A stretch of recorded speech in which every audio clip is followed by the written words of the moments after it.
வணக்கம். டே 4 of bulking series. காலில் எழுந்ததும் மாடியில் காய போட்டிருந்த துணி எடுக்க போனேன். ஆனால் துணி காயல.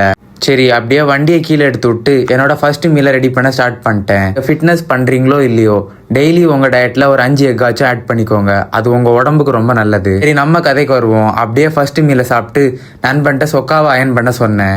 இவன் மட்டும் எனக்கு சொக்கா அயன் பண்ணி கொடுக்கலன்னா நான் சட்டை இல்லாமல் தான் சுற்றணும். அப்புறம் நான் போய் குளிச்சு காலேஜுக்கு ரெடி ஆகிட்டேன். புதுசாக பார்க்குற எல்லாரும் எனக்காக ஒரு ஃபாலோ மட்டும் பண்ணிக்கோங்க.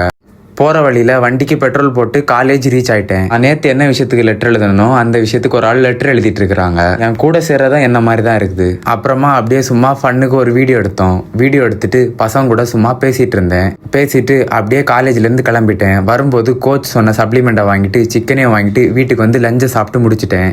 லஞ்சை சாப்பிட்டு முடிச்சுட்டு நைட்டுக்கு தேவையான ஸ்வீட் பொட்டேட்டோவை வாங்க போயிட்டேன். வாங்கிட்டு வந்து என்னோட ப்ரீ ஒர்க் அவுட் மீலை சாப்பிட்டு ஜிம்முக்கு போயாச்சு. இன்னைக்கு லெக் ஒர்க் அவுட். காலை போட்டு கிளின்னு கிளிக்கணும்னு 100 ஸ்குவாட்ஸ் வார்ம் அப்பா போட்டு லெக்குக்கு 4 வேரியேஷன், ஆப்ஸுக்கு ஒரு 3 வேரியேஷன் போட்டு ஒர்க் அவுட்டை முடிச்சிட்டேன். ஒர்க் அவுட்டை முடிச்சுட்டு ஸ்ட்ரைட்டாக ராம்ஸுக்கு போய் ஒரு டீயை போட்டோம். இந்த கேரக்டரை பற்றி நேற்றே சொல்லியிருந்தேன். இந்த கேரக்டர் வந்து அப்படியே மேலகன் படத்தில் எப்படி காத்தியோ அது மாதிரி இந்த கேரக்டர் என் லைஃப்பில். அப்புறமா வாக்கிங் போயிட்டு ஃபைனல் மீலில் சாப்பிட்டு நாளை முடிச்சுக்கிட்டேன். பாய்.